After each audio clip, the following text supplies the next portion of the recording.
Okay, so this is the portion of the Ganaraska Trail that comes up from Moore Falls. This is not the one which you access at Devil's Lake.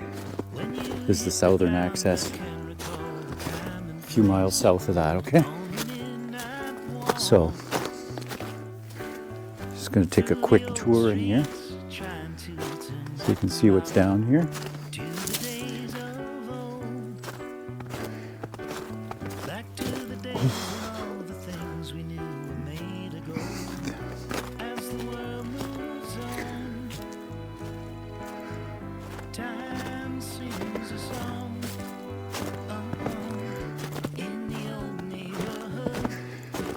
Neat, huh?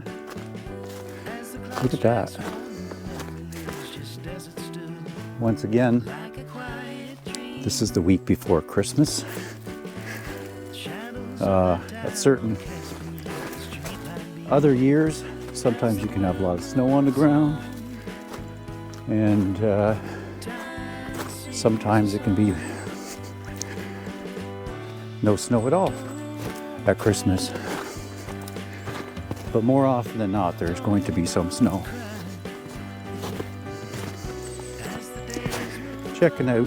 Trying out this new microphone.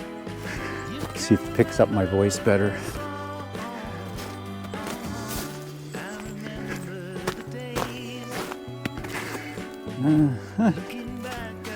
There we go. There's the state of the sun right now.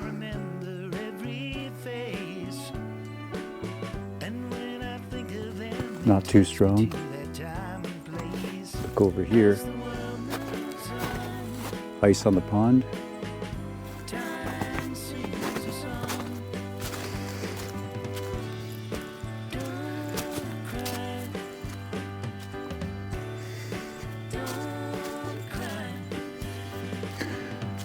Up and over the hill here.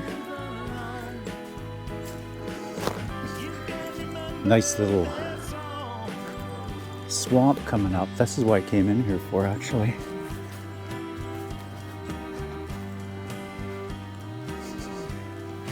One of two that I remember through here.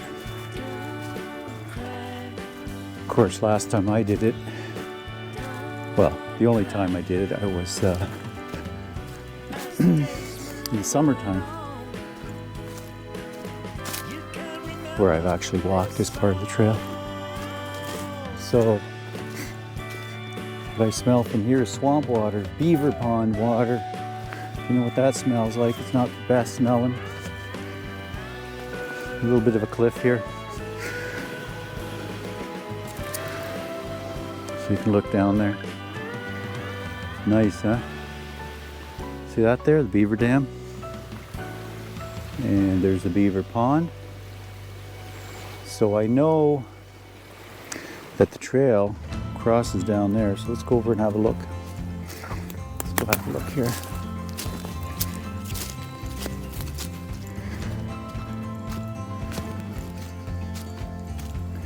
And this trail eventually takes you to the south end of Sheldon Lake. But that's a side trail, and then there's also another lake, which I'm trying to remember the name of right now. That is the main trail that it goes to. This is where it goes down, I guess. Check it out.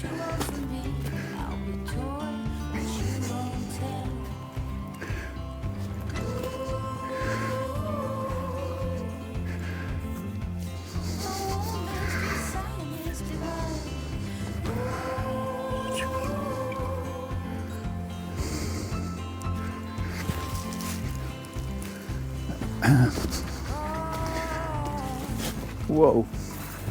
Is that slippery? Yes. That is quite slippery. Thank you very much.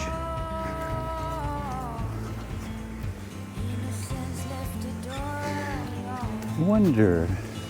Just trying to get a better view. I'll just go to the bottom here and we'll walk back up. So, flat rocks like this, roots, branches, anything covered, even leaf litter is very slippery. And even when you're watching, sometimes you can go for a slide. So you gotta be careful, because you don't want to break anything out here. Okay.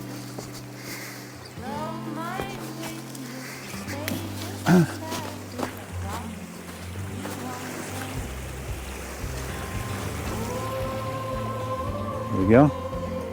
Let's look into the south. Little stream coming out of the beaver pond. Yeah, that looks slippery there.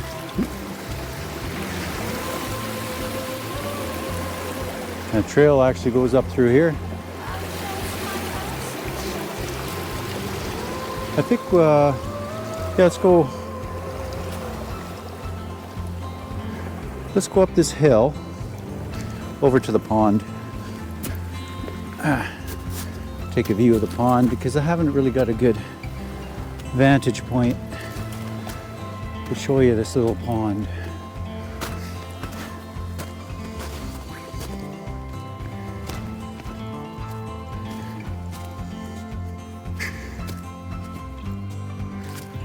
Through here.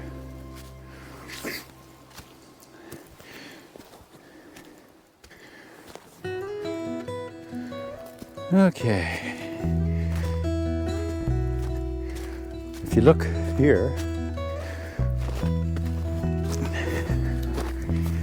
you can see ATV trail. And you would ask, why are there ATV trail in the Ganaraska Forest, or the Queen Elizabeth II Wildlands Provincial Park? Ganaraska Forest is to the south. And that's because there's hunting cabins here that were established decades, if not longer, before the park was established. So they were here first. That makes sense, right?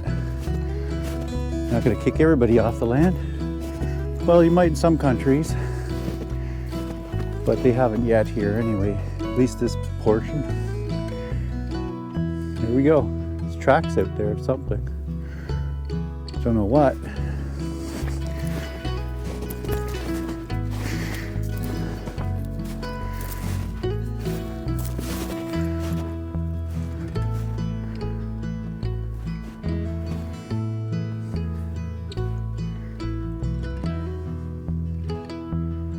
Not sure.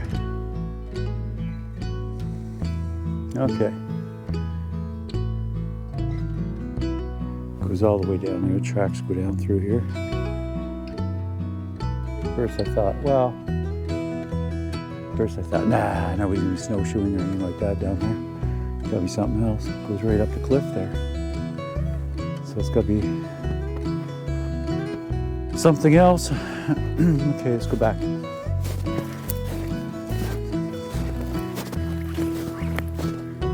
One thing for sure, I could say this about the e-bike. It's quiet. I ran into a couple on the way in, which is why I stopped filming. I knew somebody was still on the way in because the tracks hadn't come out yet, and I knew they had a dog. Anyway, I was talking to them for a little bit about the e-bike, and they were pretty intrigued, I guess you could say, about it, about getting one themselves, right? So over this way, you can see the hiking trail markings there, right on that far tree there in here. And this is where it ventures to the west, and eventually one fork will go to the right, one trail, Across some private property, we'll go to the right, up to Sheldon.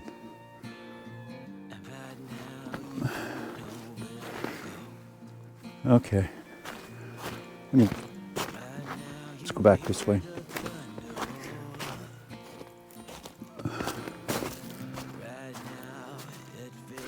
And if you're not careful, and I'm sure many people have done this before, maybe not necessarily here, but north part of Sheldon, or even to the west there are hunt cabins. And if you're not watching,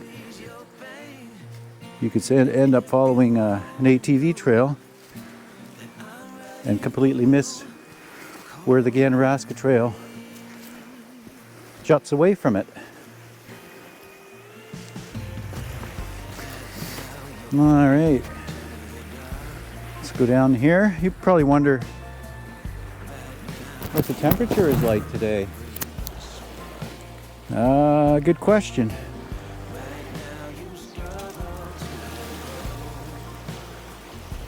I'm definitely plenty warm.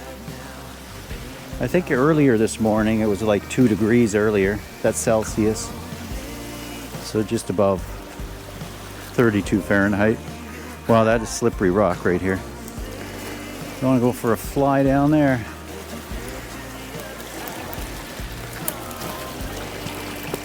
Okay. Once again, very stinky water here from the beaver pond.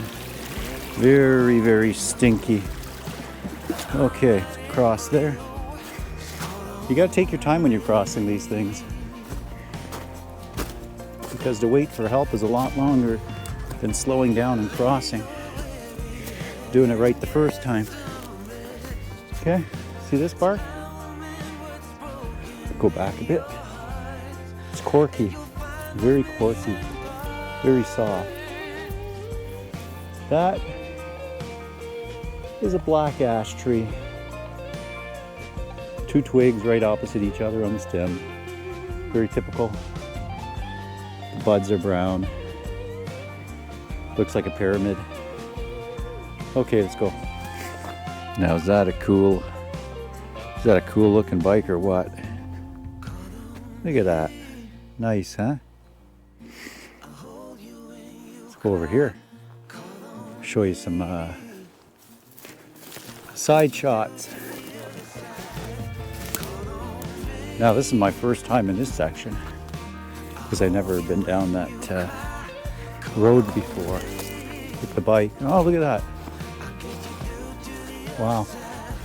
This is nice. This is quite nice down here. Look at that. Lots of wintergreen here. All kinds of wintergreen. Minty flavor. Wow. Yeah, look at that. Another beaver pond, I'm sure. Why do I say another beaver pond? Well, there's plenty of clues here. Lots of stumps, beaver stumps that they've cut. Look how they go right into the water. And over there on the far shore as well. And see that large white pine there? Is now surrounded by a bunch of water. So the water level used to be a lot lower. You can conclude from that, and therefore, if you look around, I'm sure you'll see other beaver evidence too, like a lodge and a dam. Let's go over here.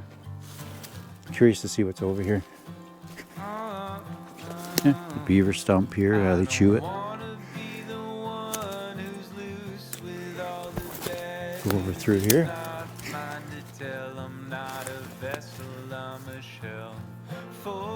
It's a nice spot. I like this. Lots of white pine. Now, over there, it's still wet, but it's drier, obviously, than it is here. So it looks like it's more of a mossy, maybe a sphagnum type area, but it's still dry enough for white pine to grow. But in a lot of places like this, you'll see that happen. Not necessarily going to happen, but you'll see trees flourish for quite a few years. And then you'll get some wet years and they'll all die off and start all over again. Kill all the trees off because it's been too wet for them. Yeah, it's nice through here. Wouldn't you agree? Hear the wind? 9% battery power. I'm going to have to change it up soon here. Okay. Better back this way. Okay, guys. I stopped here because I want to show you something. If you ever go camping, looking for a place to stop overnight, look around you. Look at the tops of the trees, look for weak points. There'll be times when you'll have a tree which has a fork in it, and all it needs is, and a lot of times it'll be wind, probably for the most part, that'll break it off. And here's an example right here of a fork that has broken off of this white pine. So if you're ever camping under it,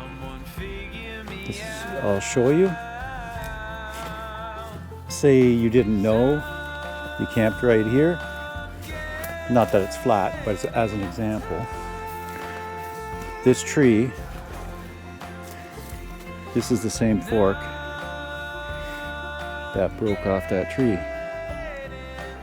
And it takes a lot less than that to kill somebody if it falls in your head. And you can see how this fork was formed, how it was tight towards the center of the tree, and how it split right down the bottom and broke off. Like I said, chances are, more often than not, that it is wind that's doing that. And that's what it looks like after. Now that tree is going to be incredibly weak now.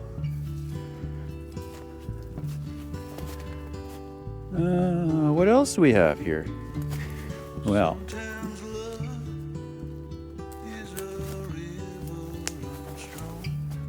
looks like a poor example of an old chaga right there on this white birch tree. Piece of chaga. Looks like the center part's long gone. Just the outer rim is still there.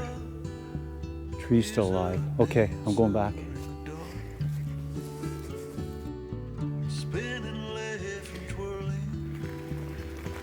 Okay, I'm just going to try to one-hand it here. I had it mounted on the handlebars on the road there on another trip, and the GoPro doesn't like being wiggled around all that much. So I'm just going to hold it very slowly here with one hand.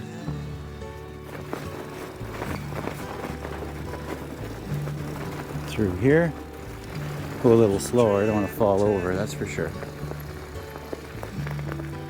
Might even stop here for a second. Show you what's around. Just remember this motor for this bike. I'll show you in a second. So there it is, that same swamp we looked at.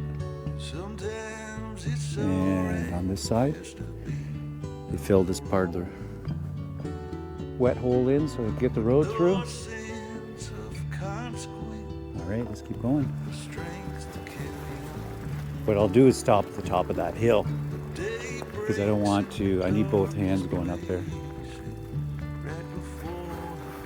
It's even a little bit hard here with one hand, so I better take it easy. I'll mount it back on the handlebar. Okay. There we go. Whoops. Just hit that little rock. Let's go this way. The problem is I'm doing too much sightseeing while I'm turning the handlebars here. What is that down there? Huh? Too much sightseeing, enjoying myself. A person could get used to this.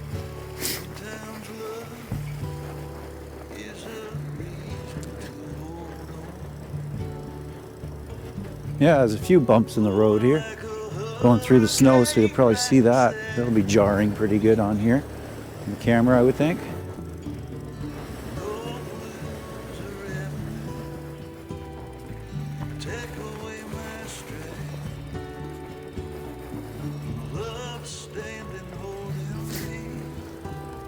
Whoa.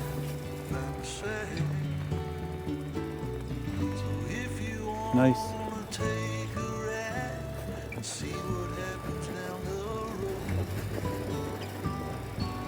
Find yourself a pair of gloves and get yourself a warmer coat. Oh, we'll be doing fine. You're getting there, Ross.